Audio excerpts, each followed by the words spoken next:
Hi friends, இன்னைக்கு நம்ம சேமியா பாயாசம் எப்படி பண்ணனும்னு சொல்லிட்டு தான் பார்க்க போறோம். வாங்க பார்க்கலாம். இதுக்கு பாத்தீங்கன்னா ஒரு pan வந்துட்டு நல்லா சூடுபடுத்தி வச்சிருக்கேன். ஃபர்ஸ்ட் வந்துட்டு கிஸ்மிஸ் முந்திரி வறுக்க போறோம். இதுக்காக பாத்தீங்கன்னா ஒரு 2 டேபிள் ஸ்பூன் அளவுக்கு நெய் சேர்த்துக்கலாம்.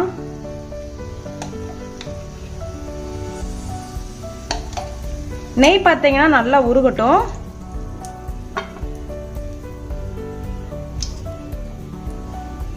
இப்போ நம்ம முந்திரி பருப்பு சேர்த்துக்கலாம். முந்திரி பருப்பு பார்த்தீங்கன்னா நல்லா ரோஸ்ட் ஆகணும். ரொம்பவும் வறுத்துறாம ஒரு மீடியம் ஸ்டேஜ் வர்ற அளவுக்கு வறுத்துக்கோங்க. அப்பதான் சாப்பிட்றப்ப கடிப்படும், நல்லா இருக்கும்.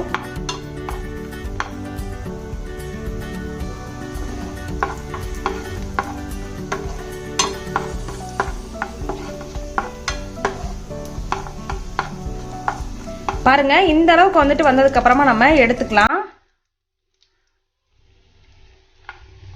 இதை நம்ம தனியா ஒரு பவுல்ல எடுத்து வச்சுக்கலாம்.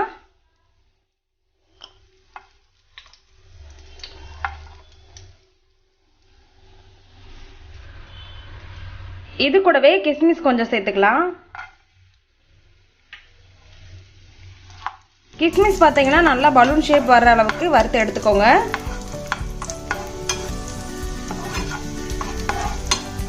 நம்ம சேனல்லே பாத்தீங்கன்னா ஜவ்வரிசி பாயாசம் எப்படி பண்ணணும்னு சொல்லிட்டு ஆல்ரெடி ஒரு வீடியோ போட்டிருப்போம். வீடியோ பார்க்காதவங்க டெஸ்கிரிப்ஷன்ல லிங்க் கொடுக்குறேன், செக் பண்ணி பாருங்க.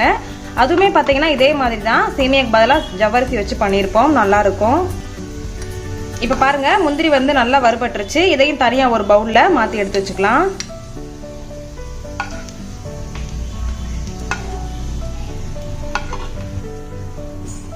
இப்போ பார்த்தீங்கன்னா சேமியா வந்துட்டு இந்த மாதிரி எடுத்து வச்சிருக்கேன். சேமியா வந்துட்டு நம்ம வறுத்து தான் சேர்க்க போறோம். நெய் பார்த்தீங்கன்னா கொஞ்சம் இருக்கு, நம்ம அது கூட வந்துட்டு சேமியாவை சேர்த்துக்கலாம். சேமியா பார்த்தீங்கன்னா நெய்ல வந்து நல்லா வறுபடணும். அப்பதான் பார்த்தீங்கன்னா பாயாசம் நல்லா வாசமா இருக்கும். ரொம்பவும் வறுத்துறாம ஒரு நார்மல் ஸ்டேஜ் வர அளவுக்கு வறுத்துக்கோங்க. இப்ப பாத்தீங்கன்னா சேமியா வந்துட்டு நல்லா வறுபட்டுக்கிட்டு இருக்கு. கலர் வந்துட்டு மாறிடக்கூடாது. லைட் பிரவுன் கலர்ல வந்ததுக்கு அப்புறமா நம்ம ஸ்டவ் ஆஃப் பண்ணிக்கலாம். இந்த சைட் பாத்தீங்கன்னா பாலை வந்துட்டு சூடுபடுத்திக்கிட்டு இருக்கேன். பால் வந்துட்டு நல்லா காய்ச்சி அதுக்கப்புறமா சேமியால சேர்த்தோம்னா சூப்பரா இருக்கும். ஒரு 2 கப் அளவுக்கு தண்ணி சேர்த்துக்கலாம்.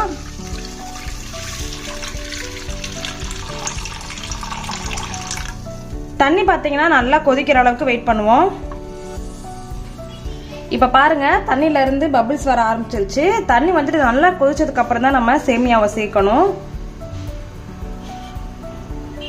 இப்ப தண்ணி நல்லா கொதிச்சிட்டு இருக்கு. சேமியா வந்துட்டு நம்ம சேர்த்துக்கலாம். வறுத்து வச்ச சேமியாவை இது கூட சேர்த்துக்கோங்க.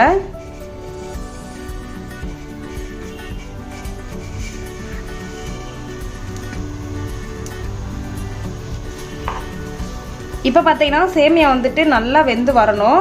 அது வரைக்கும் வெயிட் பண்ணலாம். ஸ்டவ் பார்த்தீங்கன்னா மீடியம் ஃப்ளேமில் வச்சு கலந்து கொடுத்துக்கோங்க. சேமியா வந்துட்டு நல்லா வெந்து வந்துடும்.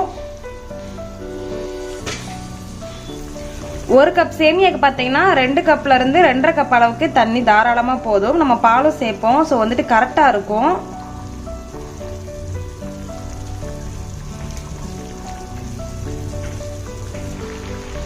இப்ப பாருங்க, சேமியா வந்துட்டு நல்லா வெந்துருச்சு. தண்ணி பாத்தீங்கன்னா இன்னும் கொஞ்சமே நம்மளுக்கு வத்தி வரட்டும்.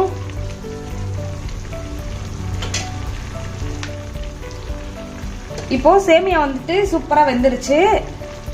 நம்ம காய்ச்சி வச்சிருக்க பாலை இது கூட சேர்த்துக்கலாம்.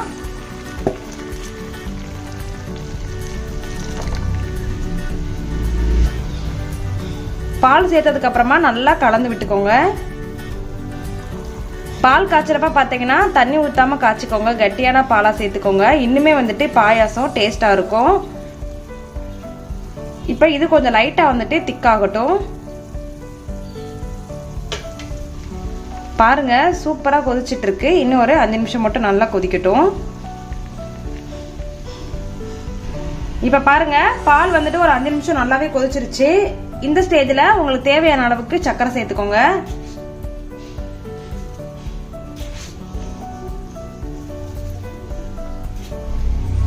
சர்க்கரை சேர்த்ததுக்கு அப்புறமா நல்லா கலந்து விட்டுக்கோங்க. பாயாசத்தை பொறுத்த வரைக்கும் பார்த்தீங்கன்னா திக்னஸாக சாப்பிடாம கொஞ்சம் இந்த மாதிரி தண்ணியாக சாப்பிட்டீங்க அப்படின்னா நல்லா இருக்கும். இது ஒரு 2 நிமிஷம் மட்டும் இருக்கட்டும்.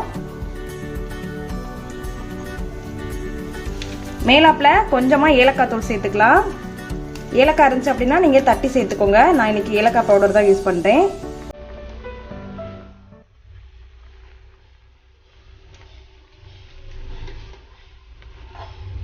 ஆல்மோஸ்ட் பார்த்தீங்கன்னா பாயாசம் ரெடியாக போகுது. இன்னும் ஒரு 2 செகண்ட் மட்டும் இருக்கட்டும், நம்ம ஸ்டவ் ஆஃப் பண்ணிக்கலாம். அவ்வளோதான், பாயாசம் வந்துட்டு ரெடி ஆயிடுச்சு. இப்போ நம்ம வறுத்து வச்சிருக்க முந்திரியை சேர்த்துக்கலாம். இது கூடவே கிஸ்மிஸும் ஆட் பண்ணிக்கலாம்.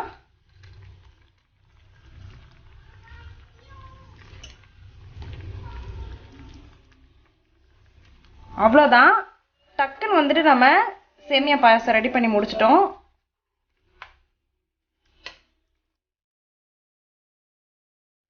சேமியாவை நம்ம வறுத்து சேர்த்தனால அந்த வாசம் பார்த்தீங்கன்னா சூப்பராக இருக்கும். வறுக்காமல் வந்துட்டு ஆட் பண்ணிடாதீங்க. ஆல்ரெடி வறுத்துருந்தாலும் நீங்கள் ஒன்ஸ் வந்துட்டு வறுத்துக்கோங்க. இப்போ இதை ஒரு பவுலில் ட்ரான்ஸ்ஃபர் பண்ணிடலாம். அவ்வளோதாங்க, சூப்பரான நம்ம சேமியா பாயாசம் ரெடி பண்ணி முடிச்சிட்டோம். கண்டிப்பா இந்த பாயாசத்தை நீங்க உங்க வீட்ல ட்ரை பண்ணி பாருங்க. ட்ரை பண்ணி பார்த்துட்டு எப்படி இருந்துச்சு உங்க ஃபீட்பேக்கை மறக்காம என்னோட கமெண்ட் செக்ஷன்ல ஷேர் பண்ணுங்க. என்னோட வீடியோ உங்களுக்கு பிடிச்சிருந்துச்சு அப்படின்னா என்னோட சேனலை லைக் ஷேர் கமெண்ட் பண்ணிக்கோங்க. கூடவே பக்கத்துல இருக்க பெல் ஐக்கானையும் கிளிக் பண்ணிக்கோங்க. அப்பதான் நான் வீடியோஸ் போட்டதும் உங்களுக்கு நோட்டிபிகேஷன் வரும். நீங்களும் வீடியோவை மிஸ் பண்ணாம பாப்பீங்க. அடுத்து ஒரு சூப்பரான ரெசிபி இல்ல சூப்பரான கண்டென்ட்டோட நான் உங்களை மீட் பண்றேன். அது வரைக்கும் பாய்.